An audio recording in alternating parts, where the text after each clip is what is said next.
आइए हम लोग पढ़ते हैं दशमलव। क्या पढ़ेंगे? दशमलव। समझते हैं कि दशमलव है क्या। देखिए दशमलव एक छोटा सा संकेत है। क्या बेटा? संकेत है जो किसी संख्या से भाग देने पर प्राप्त होता है। देखिए दशमलव और इंटू में अक्सर आप क्या करते हैं, गलत कर देते हैं। तो समझिए पहले कि दशमलव और इंटू में अंतर क्या है। देखिए जब कहीं इस प्रकार से लिखा गया हो कि 5, एक यहाँ संकेत दिया है और एक ये संकेत है 5 और 2, दोनों का आप एक ही पढ़ लेते हैं। सबसे पहले इसको समझ लीजिए, दोनों में डिफरेंस है। क्या डिफरेंस है?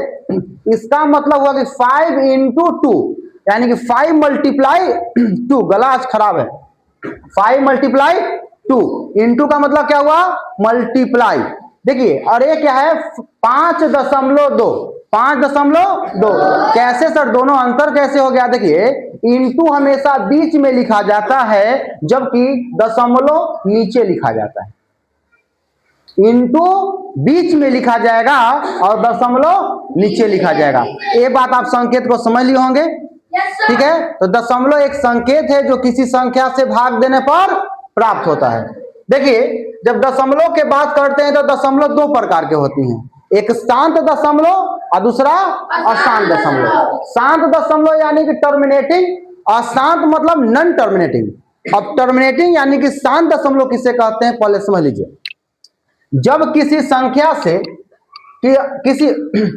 किसी संख्या से भाग करते हैं कोई संख्या को, तो दशमलव के बाद 2-4 अंक के बाद पूरा भाग लग जाता हो तो शांत दशमलव कहलाएगा। यानी कि जब हम किसी संख्या को भाग दिए हैं तो 7.32 आया, इसके बाद ठीक है ना, रिमाइंडर में कुछ नहीं आ रहा था, रिमाइंडर 0 आ गया हो, ठीक है, तो यह शांत दशमलव कहलाएगा।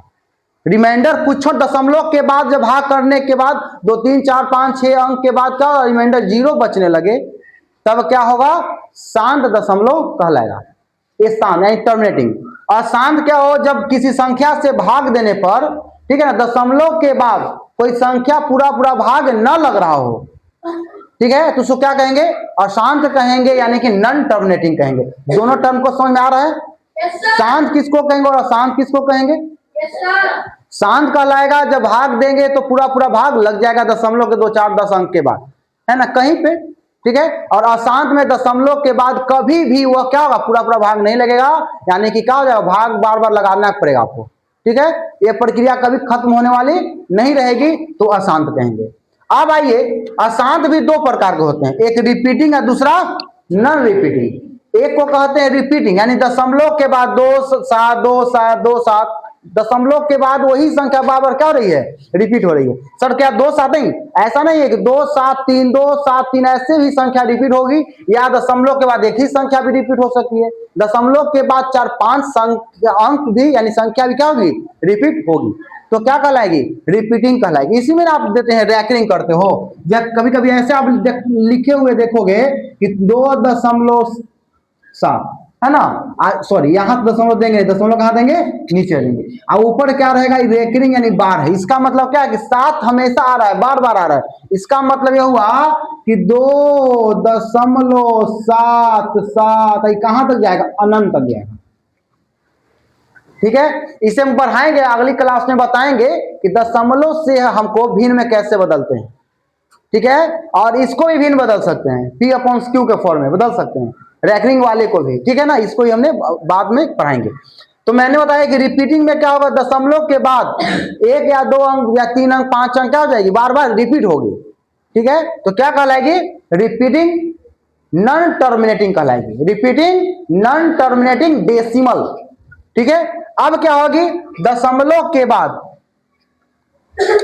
संख्या क्या हो जाएगी कि नॉन टर्मिनेटिंग होगी, एक रिपीटिंग होगी और एक नॉन टर्मिनेटिंग। दशमलव के बाद कट भी नहीं रहा है और ना रिपीट हो रहा है, ना कट रहा है और ना रिपीट हो रहा है। देखिए 5.078250 पता ना और क्या क्या ऐसे ही आएगा, कोई संख्या बार कोई संख्या रिपीट नहीं होगा, उसको कहेंगे नॉन रिपीटिंग। अब बात को समझिए, देखिए टर्मिनेटिंग को और नॉन टर्मिनेटिंग में जो रिपीटिंग होगा इसे आप P/Q के फॉर्म में बदल सकते हैं, यानी परिमेय संख्या के रूप में लिख सकते हैं, लेकिन नॉन रिपीटिंग को आप परिमेय संख्या के रूप में नहीं लिख सकते, ठीक है, तो आप कह सकते हैं यहां से आप बना सकते क्या है कि जो रिपीटिंग वाले संख्या होगी और टर्मिनेटिंग होगी, दोनों क्या होगा, रेशनल नंबर होगा, परिमेय संख्या होगा। एक बार फिर से कॉन्सेप्ट को समझिए। दशमलव में दो प्रकार के आप पढ़ रहे हैं, एक शांत और दूसरा अशांत। शांत को टर्मिनेटिंग कहेंगे, दशमलव के बाद संख्या क्या होगी, 1 2 4 अंक के बाद पूरा भाग लग जाएगी। और अशांत में क्या होगी, नॉन टर्मिनेटिंग में क्या होगी, दशमलव के बाद भाग लगाते जाइएगा, लगाते जाइएगा, लगातार ऐसे निरंतर अनगिनत बार करते जाइएगा, फिर भी पूरा भाग न लगेगा, उसे कहेंगे नॉन टर्मिनेटिंग। और नॉन टर्मिनेटिंग दो प्रकार के, रिपीटिंग, दूसरा नॉन रिपीटिंग। रिपीटिंग में आप देख रहे हैं दशमलव के बाद कोई संख्या बार बार क्या हो रही है, रिपीट हो रही है, आ रही है। और नॉन रिपीटिंग में कोई संख्या रिपीट नहीं हो रही है, एक दो रिपीट होगी बीच में, लेकिन लगातार वैसी रिपीटिंग नहीं होगी। ठीक है, तो क्या कहलाएगी, नॉन रिपीटिंग कहलाएगी। नॉन रिपीटिंग हमेशा इरेशनल होता है, न कि रेशनल होता है। ठीक है, नेक्स्ट भी क्लास में हम लोग पढ़ेंगे रेशनल नंबर और इरेशनल नंबर। बात समझ में इतना आ गई है? एक और मुख्य आपको बात बताए थे डेसिमल के बारे में, ठीक है, पॉइंट के बारे में और इंटू के बारे में, वो भी समझ लीजिए। पॉइंट कहाँ रहता है, बीच में रहेगा, दो संख्याओं के बीच में, और इंटू कहाँ रहेगा, नीचे रहेगा। इतना बात समझ आ गई है? कॉपी में नोट डाउन कर लीजिए। ठीक है, अच्छा गला भी खराब है, अच्छा से नहीं बोल पा रहे हैं, ठीक है ना, नोट डाउन कर